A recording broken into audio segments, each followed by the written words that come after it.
Good afternoon and welcome to the Happy Half Hour. I'm Leigh Kubin.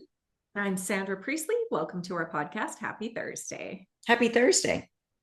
Okay, I am trying something new today. What It is is it? a venti iced passion tea Yeah. with two things of stevia and two pumps of sugar-free vanilla syrup. Right? Is it Saw it, good? saw it on TikTok.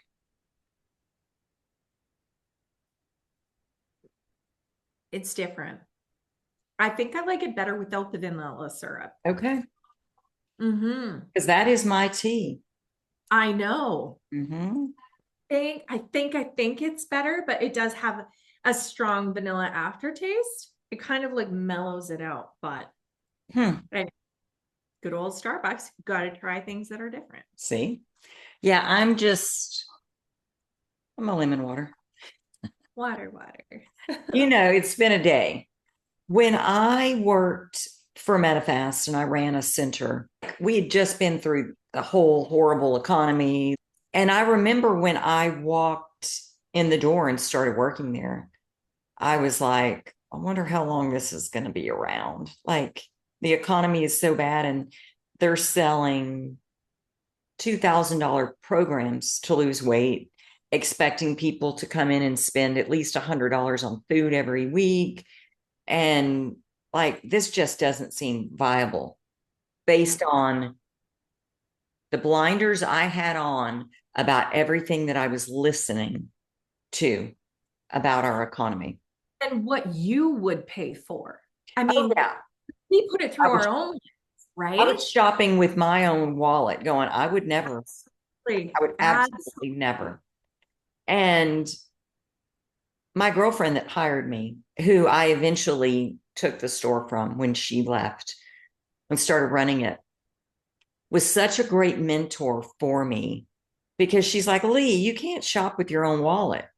These people are not walking in your shoes. They have different priorities than you do. And we all find money for what we want. And it stopped me in my tracks because I was like looking at my bag that was a very expensive bag going, you know, I had to figure out how to buy that bag, but because it was so important to me, I made it happen. Huh. Yeah. And then I started thinking about all of the things that were important that I would find money for, that other people would go, absolutely not. Right. And it changed the way I saw people that walked in the door. It changed my feeling of, oh, they're never going to spend money on this to, well, I'm going to talk to them and see if this is something important to them. I couldn't Right. see the economy. I couldn't see limitations. I would ask them questions to see what was important to them. And the amount of cash and checks and I mean debit cards, I would see credit cards too, but made me feel like everything was good and people had money. And that's when I started looking at trucks and started looking at things being constructed and going, look at all of this money flowing everywhere around me. One of my favorite things to do is look for paper plates on cars. I had one client that worked at a Bentley dealership, and he would bring in $200,000 cars to his weigh-ins. And of course, he would be like, okay, I brought this car and and so every week we're out there getting in the car, smelling it, sitting in the driver's seat, putting our hands on the wheels, like just, oh, and then always, okay, how much is this car? Never in a million years could I see myself buying that car. But they were selling them every day. Absolutely. Yeah. And that's the perspective we need. Not, oh, people can't afford this $150 a month thing that I have to offer. Of course they can. $150? Are you kidding me? Yeah. If it's important to them, they'll find it. They might have Right. to cut it from somewhere else. Well, Shay sent me she sent me a text one day, and it was a meme she had found on social media. I wish I had seen it so that I could repeat it, but it was something like, a crack addict has just found $200 today. What's your excuse? Like, I mean, really, if you're desperate enough, you're gonna find it. Yeah. And desperate enough, you'll create it. Like, if you want it badly enough, right? Uh-huh. Uh-huh. It's so true. I started a new workout. There was a couple things, but I started a new workout, and it's a reformer Pilates, which I Oh. really, really like. Where? And The Pilates studio? no, it's at home. It's just like on, yeah, it's with well, it used to be called Beachbody, but instead of having a reformer machine, it has like a control track for your door, and like stretchy bands with handles. And so you literally can do the entire reformer workout at home. It is so super cool. I love it. And then it's on my time. So the instructor, she kind of like spouts off a lot of quotes, like motivational quotes throughout the workout. And so she said this one: we have to be able to see things as they are, but not worse than they are. Yes. And once you can do that, you can start to see them for better than they are. And when you do that, you can start to lean into your future self. Mm-hmm. And I just thought about how many people that I feel like I give the speech on assumption versus fact every single day to my clients. Yeah. Is this assumption or is this fact? Oh, I know what she meant. No, you fucking don't. Mm-hmm. That's assumption. Unless this person said to you, I meant this. Then you know. Then you know, but But you don't know unless it is from where. spoken directly, you're making shit up. Absolutely. Absolutely. And it just doesn't matter because you And don't if know you're where making up, from. if you're making up that shit, wouldn't you want to make up something that feels better? Like if you're gonna Right. make it up, Exactly. I'm just like leaning on to this delusional, like, the past is exactly the way that I wanted it to be. And oh my goodness, like that's what I'm leaning on. If I can't stop myself from being in Eckhart Tolle's brain, right? The mm-hmm. past doesn't exist, the future doesn't exist, there's peace in the now. If I can't do that, I can recreate the past Mm-hmm. to bring me such peace that I can feel powerful in the present and create whatever I want in the future. Correct. Like that's the Yeah. that's where I am now. Yeah. And so I am like fully focused on where am I going and what version of the past am I telling myself is going to pull me there? Like I get myself into momentum that way. Yeah. But if I can get myself into momentum in the positive, I can slow the momentum down in the negative. Correct. And Myself running. shift it. Absolutely. Mm-hmm. I mean, it's so interesting because your two people, and maybe this is the way that you could work it, but your two people, given the exact same scenario, would view life in completely different ways. One will thrive, one will not. Mm-hmm. Yep. Like it's all perception. It's our perception that makes it true, you know? Yeah. No, I have to do that. And I have found that, I should say, like with my childhood and in my past, the way that my life unfolded and the mistakes that were made. And I have to look and go, Right. my soul knew that was not the life that I was meant to live. And had I stayed in that, where my beliefs and views were so different, I would have never been able to step into who I am. And so that is one of the stories. It's like they had to get me out, to be like, we can't with you. Because if they hadn't done that, I would have stayed Well, sitting and in that judgment, in that disapproval, and continuing to believe that's who I was. And it scares me to think if they hadn't been brave enough to say, nope, goodbye, yeah. where would I be? Because I wouldn't be here. Well, I often think about the people, like we have a high school reunion coming up. I've never gone to them. Yeah. I don't like to go backwards. Yeah. And I've never been. But I look through, so I keep being added into this Facebook group. And so every once in a while, the pictures will pop up or the comments will pop up. And I think, whoa, you would not have any idea who I am now. Mm. But you seem exactly the same as when I left at 17 years old. Yeah. You know, graduated at 17 years old. Like we're looking almost 40 years later.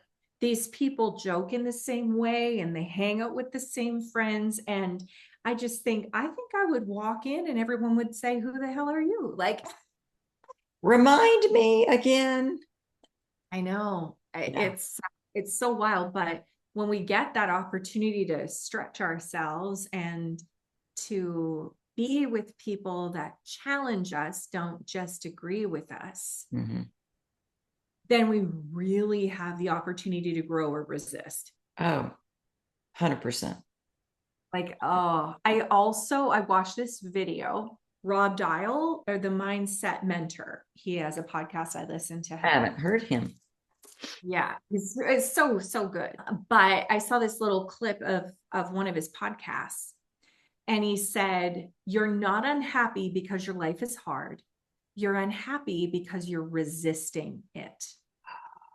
Suffering doesn't come from pain, it comes from your desire for things to be different. You're trying to control the uncontrollable. You're at a battle with something you cannot change. You need to work on acceptance because acceptance isn't a weakness, it's a gateway to mental freedom, and your peace begins the moment you stop fighting what is." Yeah. Yeah. And I just think the person, oh, so many of my clients, but the person who is arguing for her limitations, who is making excuses that she wants people to believe so that, you know, she doesn't succeed. She's Not got my to fault that I'm failing. right. Mm-hmm. Doesn't have to really step out, doesn't have to take that risk, doesn't have to be seen possibly failing, which I would take a chick who tries over a chick who plays small any day. Yeah. To me, trying and is not failing. But I just think how many people they choose the unhappy because they're trying to control the uncontrollable. They're trying to control someone else. They're focused so much on what they see and the negative bits instead of the positive. They're looking at the people that can't afford to, I don't know, buy groceries, surrounded by social media where they're talking about, oh my gosh, groceries are expensive and this is, and who can afford gas and who can afford to insure your homes, any instead of, what about the people that are buying Birkins in a different color today, Yeah. right? Because they need one. What about the social media posts that I just saw this morning, and it was like they went to an event and everyone was supposed to bring their like coolest bag. There were more expensive bags on that post beautiful Birkins, beautiful Chanel, like one of a kind bags. Mhm. Those people exist too. Yeah. So, when you're thinking no one is going to spend I don't know, $500 on this or $40,000 on that. Yeah. Bullshit. You're in the wrong pond. That's it. My client that started with me today, when we were talking about her goals, one of her goals is she wants to make $27 million. Oh, cool. I love the I number. mean, I know, right? Specific, like, and she was almost trying to justify it to me. And Huh? it's 27. It's I just nothing. like exactly. I think of the 27 things challenge, like Uh, the mhm. that's exactly what I thought of, like move 27 things, because 27 is such a like amazing number, Yes. equals karmic completion. Love it. And How awesome. it's just, I know, right? But I love to see people. She's not watching the news. She's not paying attention to the economy and what people are saying and grocery prices. And it's like, but she is a manifester. She is in this place where she feels a little unworthy. And so she's ready to let go of that because she understands that she can't create what she's trying to create with a mindset that tells her, you're not enough. Mm. And she knows that she is. And I mean, she's done it before where she'll make a couple $1 million in a year.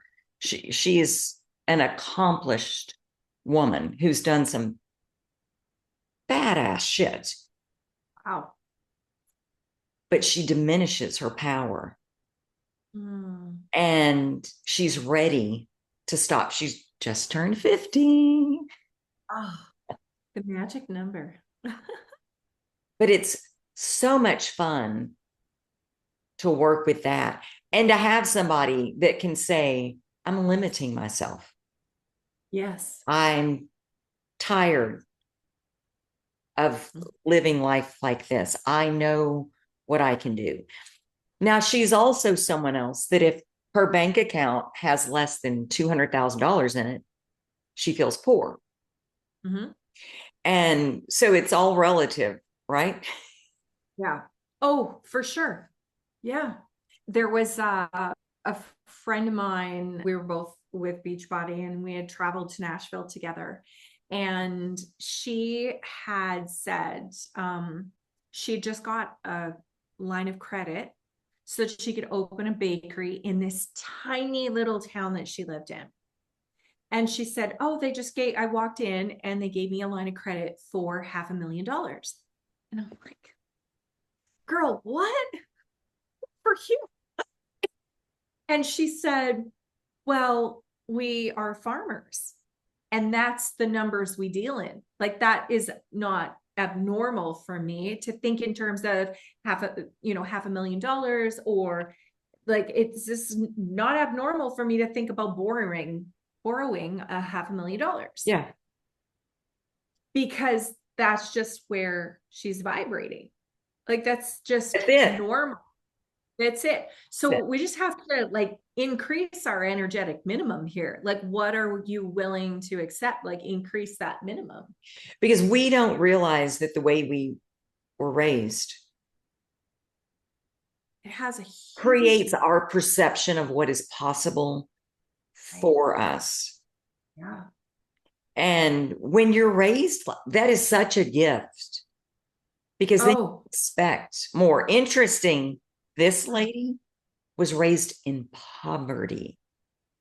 oh, Her and her sister purchased her parents' first home, ah, how their cool. second home. They're like they are money making Yeah. kids now, adults that started That's so early on.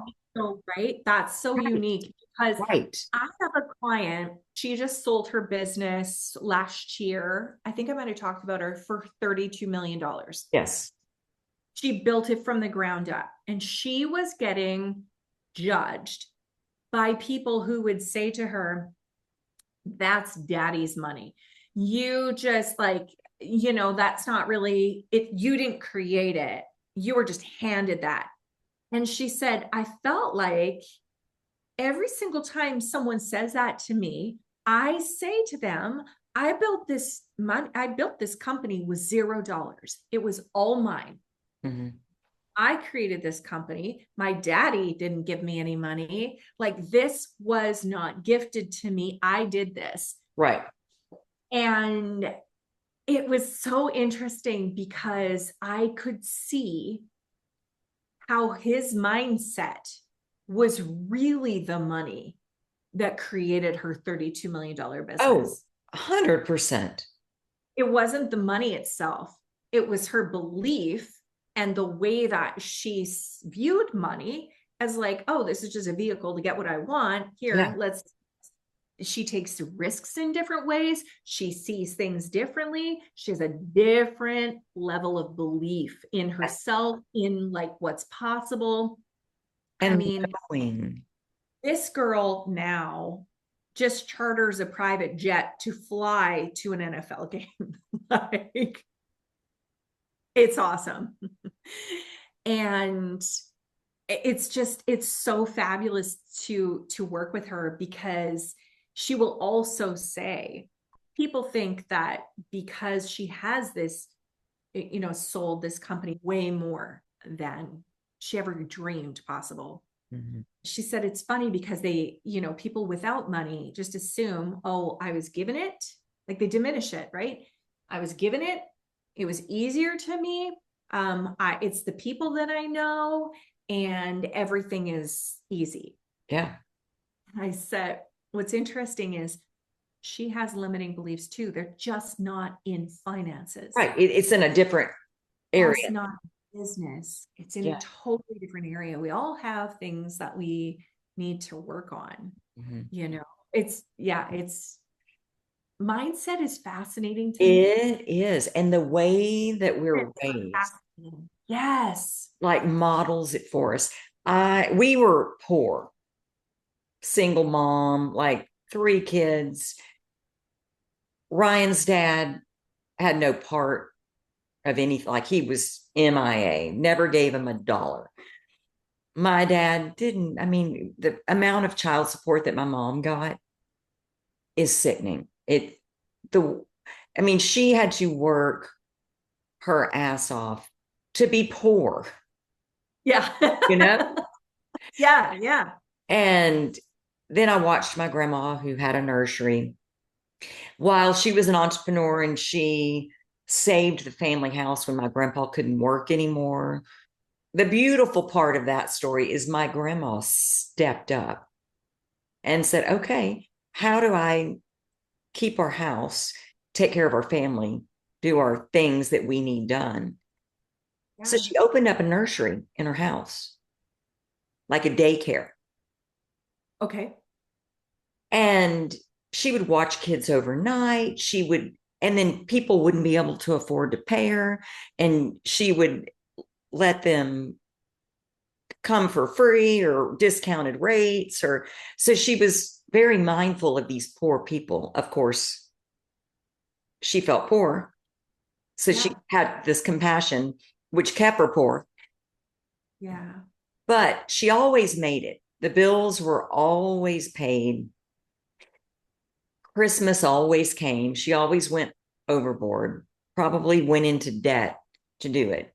But she wanted us to feel loved. But they gave me some very important, terrible money vibrations growing up. But, but did they? Because I was just, as you're telling this story about, barely making the bills, I was thinking about the time when you were in your apartment and you were thankful for the walls. You know what I mean? And so all of that created your own gratitude. Like, look what I did. Yeah. Yeah. This Roach Motel is mine. There were no roaches, Sandra. I I saw it on social media the other day and it was super cute. And it was this person who said that she had just paid her rent and she was going to spend the entire weekend being thankful for her walls, spending every single moment being thankful for Yeah. every corner, every wall, every baseboard, everything because she paid for it. Yeah. She got it. I mean, how amazing. And if we did that, like Magic in that. magic, there's magic in it. Yeah. But Oh my, I had to do some serious work on the beliefs that I picked up that were not spoken directly, but that I yeah. watched Mm-hmm. and I made mean things. I would look at my grandma and then she got married. Like she married late. My grandpa died when I was 5. So when I was like 12, she remarried.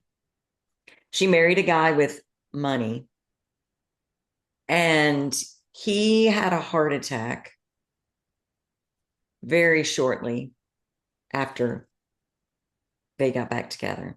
The money ran out quickly and they sort of ended up really back in the same spot where it was just making it.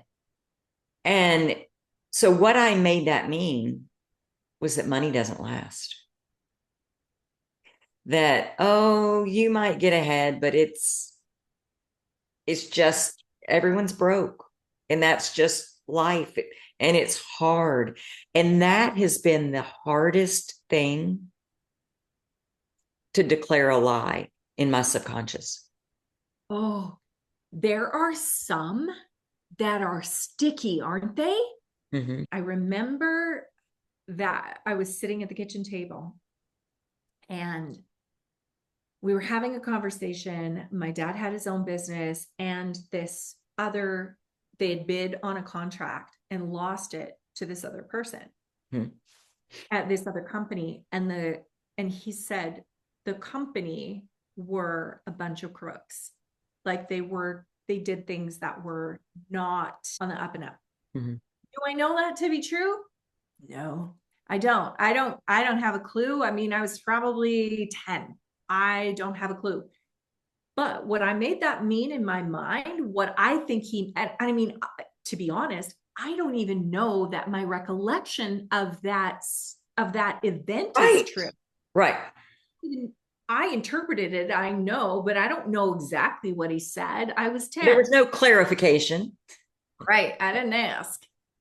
But what is sticky for me is this idea of if you have a lot of money, you must have screwed someone over to get it.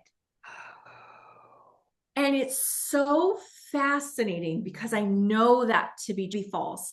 I I have coached some of the most amazing people that are multi millionaires, that are kind, that are generous, that would never screw someone over. Like, Right. I just like they're just wholesome, amazing people. Right. And I have so much evidence in my life that that isn't true.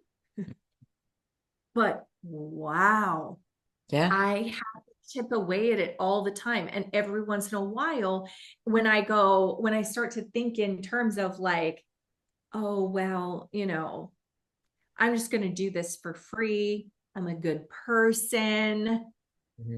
I don't want to screw anyone over. What? No, just myself. Right. And I'm not giving paid. anything for free. Exactly. Like it's just Mhm. it comes out every once in a while. It'll come back and I'll go, oh, old friend. Mm. Hello, there you are again. Yeah. There you are again. I Pop thought up. that I thought that you were gone for good, but apparently not. Yeah. Yeah. They pop It's up so we can heal. yes, exactly. A new layer of it. That onion again. Always right. But I think with that, we're out of time. We are. Wow. This was good. We didn't know where this was going. Nope. I did not think I'd be talking about my money wounds, but here we are. Here we are. Oh, thank you so much, Sandra. I hope you have a great week. And thank you guys for joining us. We'll see you next Thursday on the Happy Half Hour. Bye.